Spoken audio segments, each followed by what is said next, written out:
Sean bienvenidos a esta serie Creencias Básicas de parte de la Iglesia de Cristo que se reúne en la ciudad de San Lorenzo. Vale la pena mencionar que estos estudios que estamos analizando, nosotros los damos los días domingos en la congregación a partir de las 9:30 de la mañana a 10:20 de la mañana, donde lo discutimos y lo conversamos entre el grupo de hermanos que nos reunimos allí. Anteriormente nosotros hemos hablado de la resurrección del Señor Jesús como punto principal y eje del cristianismo. También hablamos en el segundo episodio la resurrección de los santos y lo que la Biblia menciona de ello. Como también hablamos el problema del mal y por último en el episodio número 4 hablamos del problema del sufrimiento. En este caso nosotros hoy estamos por conversar o por mencionar el tema de el culto o la adoración. La palabra culto siempre se ha hecho referencia a la adoración que se hace de manera dominical como iglesia. A menudo la palabra culto también se intercambia como el servicio o la adoración que hacen los cristianos para adorar a Dios. Juan capítulo 4 versículo 24 nos exhorta sobre la necesidad de adorar. Por ejemplo, en este maravilloso libro de Juan, en su capítulo 4 dice: «Mas la hora viene y ahora es cuando los verdaderos adoradores adorarán al Padre en espíritu y en verdad, porque el Padre tales adoradores busca que le adoren». De modo que para nosotros es necesario adorar a Dios, y es lo que dice el versículo 24, que Dios es espíritu y los que le adoran en espíritu y en verdad es necesario que adoren. De modo que la Biblia sí habla de la adoración. Entonces la adoración va dirigida a una divinidad. Cuando la Biblia hace referencia de en espíritu, es adorar conforme o de acuerdo a la naturaleza de Dios, con la comunión con el Espíritu Santo. Recuerde que el Espíritu Santo es quien acompaña al cristiano en este proceso de que vivimos todavía en este mundo. En verdad, cuando dice la expresión espíritu y en verdad, quiere decir adorar conforme a la revelación dada por Dios. Uno podría adorar a Dios si no tuviese la escritura de cualquier manera. Sería aceptable. Pero en el caso de que nosotros tenemos la revelación especial, en este caso hablando de las escrituras, es la escritura la que nos dice la manera en cómo adorar. A lo largo del tiempo nosotros sabemos que Dios fue el que se comunicó con nosotros. Mire, Dios creó el mundo, nosotros estamos en este mundo, vivimos en este mundo, pero Él está más arriba de este cielo. Pero nosotros no hubiéramos conocido de Dios si Dios no se hubiese revelado para con nosotros. En este caso, Dios se dio a conocer y Él reveló su voluntad para con el hombre. Es así como nosotros tenemos el huerto del Edén y tenemos luego el episodio en el capítulo 4 del libro de Génesis. Allí vemos que Caín y Abel se acercan a Dios para adorar por medio de una ofrenda ofreciendo sacrificios. Sabemos, por lo que la Biblia dice, que la ofrenda de Caín no fue agradable a la vista de Dios, mas la de Abel sí. Uno podría suponer que fue una cuestión de preferencia. No obstante, probablemente lo que muestra el capítulo es que la ofrenda de Abel era la manera en que Dios ya había pedido que se le adorase. Es así también como el pueblo de Israel también tiene los sacrificios y también por medio de la ley que Moisés dio. No así la adoración que ofrece Caín. La adoración que ofrece Caín es fruto de de sus manos, fruto del huerto de tierra, de alimentos, pero no fue agradable a Dios. ¿Por qué? Aunque la ofreció de todo corazón, no era la manera en que Dios había pedido que se le adorase. Entonces, de modo que Dios le ha dicho al hombre qué hacer y qué no hacer por medio de su revelación. Recuerde que antes Dios hablaba a los padres de manera directa. A cada padre de familia Dios se revelaba en el tiempo antiguo. Luego Dios empieza a revelarse por medio de los profetas. Luego termina revelándose por medio de la ley. De modo que hasta en el Nuevo Testamento Dios limita sus revelaciones y habla por medio de su Hijo Jesucristo. Hasta ese entonces la Biblia no había sido completada y Dios seguía hablando por medio de sus santos apóstoles, la revelación. Nosotros nos encontramos muchos años después si dibujamos una línea de tiempo. Ya nosotros tenemos la Biblia completa, es decir, la revelación completa, la palabra de Dios. No necesitamos ningún profeta, ninguna revelación hoy día que quiera añadirle algo a lo que le haya faltado a la Biblia. De modo que nosotros sí tenemos los escritos completos para saber qué es lo que Dios pide de nosotros. Lo maravilloso también de todo esto es que si uno quiere dar a conocer una voluntad, la manera más exacta para transmitirla es la manera escrita. Eso se ha dicho en comunicación. Y en este caso Dios maravillosamente lo ha hecho a través de su palabra también escrita. La Biblia también contiene ejemplos reales de adoradores y por eso si nosotros queremos aprender a adorar a Dios, ojo con esto, a su manera, nosotros debemos aprender a imitar los adoradores, en este caso del Nuevo Testamento. ¿Por qué? Porque nosotros vivimos después de la cruz de Cristo. Entonces, si nosotros tratamos de imitar la adoración, como por ejemplo fue el caso de Abraham ofreciendo sacrificio, también Dios le pidió a su hijo Isaac que lo ofreciera como sacrificio, estaríamos infringiendo los escritos y no ubicándonos en el tiempo correcto, porque estaríamos adorando como en el pasado y no como en el tiempo de los cristianos. Recordando también que los cristianos y la iglesia es un concepto que aparece en el Nuevo Testamento, específicamente en el libro de Hechos, su capítulo 2, aunque no menciona exactamente la palabra iglesia en el capítulo 2. Quizás usted dirá, no, pero el hermano está equivocado porque en Hechos 2:47 menciona que el Señor añadía a la iglesia los que habían de ser salvos. Pero en este caso los copistas, por una cuestión de deducción, se da por sentido común que se está hablando de la iglesia, añaden la palabra iglesia en el versículo 47. Pero en el original la palabra iglesia no aparece. Siento decirlo, pero en el original la palabra iglesia no aparece en el capítulo 2, sino que aparece en el capítulo 5, versículo 11. Aquí sí aparece, en el caso de Pedro con Ananías y Zafira, donde la iglesia teme ante el poder y la autoridad que tienen los apóstoles. Bueno, de igual forma se sobreentiende que la iglesia empieza en Hechos capítulo 2. Esa asamblea es una asamblea de cristianos, una asamblea de hermanos que se reúne para adorar a Dios.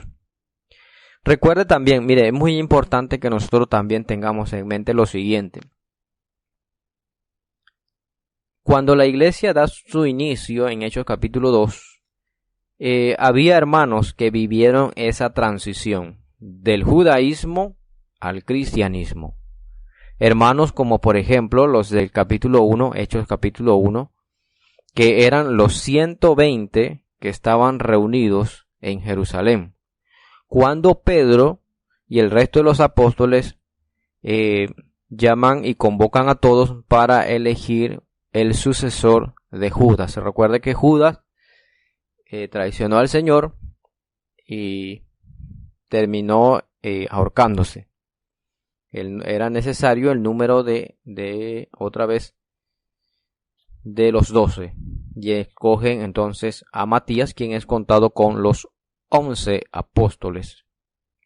En el capítulo 2, el establecimiento de la iglesia, son los apóstoles los que hablan, llenos del Espíritu Santo, pero recuerde, siempre ya había algunos discípulos, hermanos, que siguieron al Señor durante esos 40 días después que Él resucitó entre los muertos. Entonces, de la misma manera que no se registra el bautismo cristiano de los apóstoles, no se va a registrar el bautismo de estos hermanos. ¿Por qué? Porque ellos vivieron en ese periodo de transición del judaísmo al cristianismo. Recuerde eso. Por la misma razón, tenemos que saber que no fue necesario que el ladrón en la cruz fuese bautizado. Primero porque se lo dijo al Señor y le dijo: cuando vengas en tu reino, acuérdate de mí. Y el Señor le dijo: estarás conmigo en el paraíso. Primero se lo dijo el propio Señor Jesús, y eso debe ser incuestionable. Él es el dueño de quién entra y quién no entra en el cielo. Segundo, todavía el Antiguo Testamento estaba en vigencia porque no había culminado su labor el Señor Jesús. Él estaba todavía en la cruz, tenía que morir y todavía estaba en una transición. De la misma manera, estos hermanos que vivieron en esa transición hicieron cosas que probablemente uno hoy, que vive después de esos años, vivimos después de la cruz de Cristo, podría decir que eran hermanos todavía inmaduros. Pero no es cuestión de inmaduro. Inmaduros seríamos nosotros si no comprendemos que ellos vivieron en esa transición. Por esa razón, no se registra el bautismo de ellos. Por esa razón también ellos iban todavía al templo, aunque ellos fueron bautizados y aprendieron cosas del cristianismo. Todavía tradicionalmente tenían el hábito de ir al templo, como cualquier judío lo haría. De la misma razón, también ellos seguían haciendo votos, y ese es el voto que el apóstol Pablo hace más adelante como un judío común y ordinario. Quizás nosotros no entendemos nada de estas cosas, porque estamos hablando de nosotros, de una cultura occidente, del occidente, que no vivimos primero en ese tiempo, ni mucho menos entendemos lo radical o lo fuerte que fueron este periodo de transición. Aún así, tenemos que entender algo de que estos eran los primeros adoradores de la iglesia primitiva en el Nuevo Testamento. Ahora, nosotros podemos también decir que adorar a Dios tiene varios alcances. Número uno, puede ser que la palabra adoración implique que siempre el cristiano debe estar en adoración. Eso nos ayudaría a nosotros a mejorar nuestra manera de vivir. Porque si yo entiendo de que yo vivo en constante adoración a Dios, eso significa que mi vida debe siempre agradar a Dios, lo cual es un tema bastante interesante. ¿Por qué? Porque la mayoría de nosotros creemos que adorar a Dios significa estar en el local de la iglesia, como tradicionalmente se cree, que adorarlo significa ir a un local, cantar y cumplir con todo lo que allí se nos pide.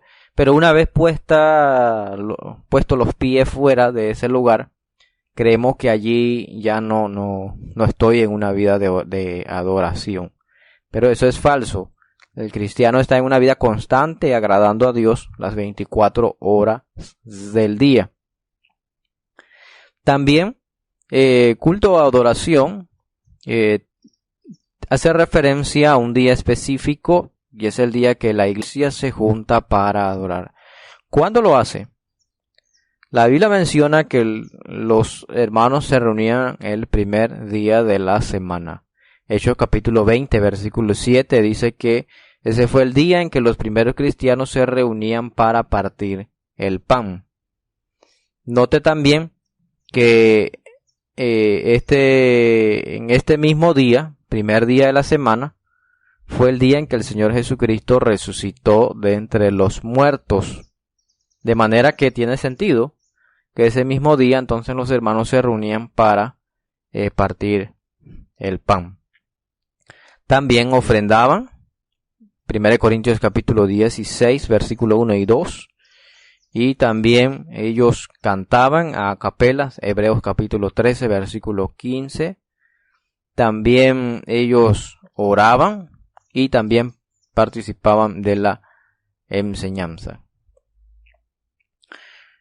Todos los puntos, en específico los 5, de manera específica, se hacen dentro del concepto de la adoración. Incluso, mire, yo me atrevo a decir que la ofrenda es más específica que la cena del Señor. La cena del Señor, nosotros deducimos por un ejemplo autoritativo de parte de la espera de un apóstol y de hermanos evangelistas, que ellos se esperan los unos a los otros, pero específicamente para partir el pan en una ciudad. Y eso está en el caso de Hechos capítulo 20. Si no fuera importante partir el pan cualquier día, ellos lo hubieran partido en Troas.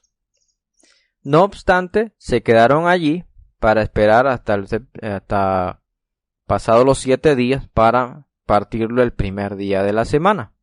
Así dice Hechos 20, versículo 7. De manera que es llamativo, muy llamativo. ¿Por qué esperaron si no era necesario hacerlo otro día? Es una pregunta. De modo que aquí se observa que ellos participaron del partimiento del pan. Se menciona también instrucciones a qué se hace referencia. 1 Corintios capítulo 11, versículo 23 al versículo 26 nos menciona como el memorial recordando a nuestro Señor Jesucristo. Siempre se hace referencia como la institución de la cena del Señor. ¿Por qué? Porque fue probablemente la última que él tuvo antes de ser entregado. Partimiento del pan quiere decir que se reunieron para participar juntos. Obviamente se hace referencia al pan, pero también eso incluye el fruto de la vid. Y en este caso la Biblia es bastante sana en cuanto a eso. Pero ¿por qué digo que en cuanto a la ofrenda es mucho más específico? Bueno, porque en 1 Corintios 16, 1 y 2 dice: en cuanto a la ofrenda para los santos, haced vosotros también la manera que ordené en las iglesias de Galacia, cada primer día de la semana. De modo que acá directamente en la ofrenda nos enseña que era cada primer día de la semana, expresión que no se usa en la cena del Señor. Y eso no estoy diciendo que la ofrenda sea mayor que la cena del Señor. De hecho, todos los 5 elementos de la adoración, son bastante importantes. ¿Por qué? Porque todos son normas aprobadas por los primeros cristianos, con los ejemplos que teníamos de que ellos se reunían y adoraban y oraban, todas esas cosas, y lo hacían al margen y Dios estaba contento con eso. Entonces, si nosotros queremos imitar la iglesia del Nuevo Testamento, tenemos que hacer exactamente esas cosas. Ahora, la adoración para ellos también fue algo voluntario, aunque imperativo, una orden, al mismo tiempo para ellos era voluntario. Entonces yo me reúno para adorar a Dios porque estoy agradecido, ¿no?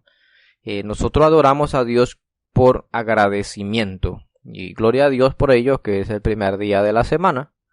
Y si aún el primer día de la semana nosotros tuviésemos que trabajar, igual tendríamos que reunirnos, ya sea antes de ir al trabajo o después de ir al trabajo, tendríamos que reunirnos como un acto de agradecimiento voluntario para nuestro Dios Todopoderoso. Aún así, debemos estar agradecidos también con nuestros gobernantes. ¿Sabe por qué? Porque los domingos es considerado feriado por nuestros gobernantes en donde vivimos. Pero ¿qué hubiera pasado si el primer día de la semana fuera un día laboral? ¿Iríamos a la iglesia para adorar? Interesante pregunta. Bueno, ya hemos visto que ellos participaban de los elementos de la cena, como la cena, la oración, la enseñanza y también de la colecta. También vale la pena mencionar que algo que me llamó la atención es que en Hechos capítulo 2,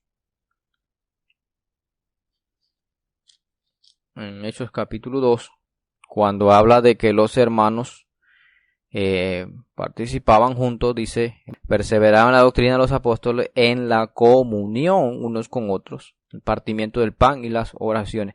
Me es muy llamativo que la palabra comunión, bueno, en español la palabra comunión tiene otra connotación, pero en el original es la palabra koinonía, de la cual viene la palabra economía. Entonces hace referencia en parte de la doctrina apostólica a la economía unos con otros. ¿Y de qué estamos hablando? Estamos hablando entonces de la colecta. Bueno, estos son los elementos del culto, la adoración. Y hay mucho más que se podría seguir hablando, pero tenemos que ser claros que esos son los elementos que se menciona en la adoración. Lo mismo, la música instrumental en la iglesia no tiene lugar, aunque se mencionan instrumentos en el Antiguo Testamento. La iglesia del Nuevo Testamento nunca cantó con instrumentos. Hoy día hay muchos tipos de adoraciones entre algunas iglesias, entre comillas. La pregunta es, ¿qué tan cerca está de lo que la Biblia enseña? Si está cerca de lo que la Biblia enseña, ok, está bien. Pero si no está cerca de lo que la Biblia enseña, entonces estaríamos adorando como Caín, ofreciendo algo que a nosotros nos gusta, pero que a Dios no le agrada.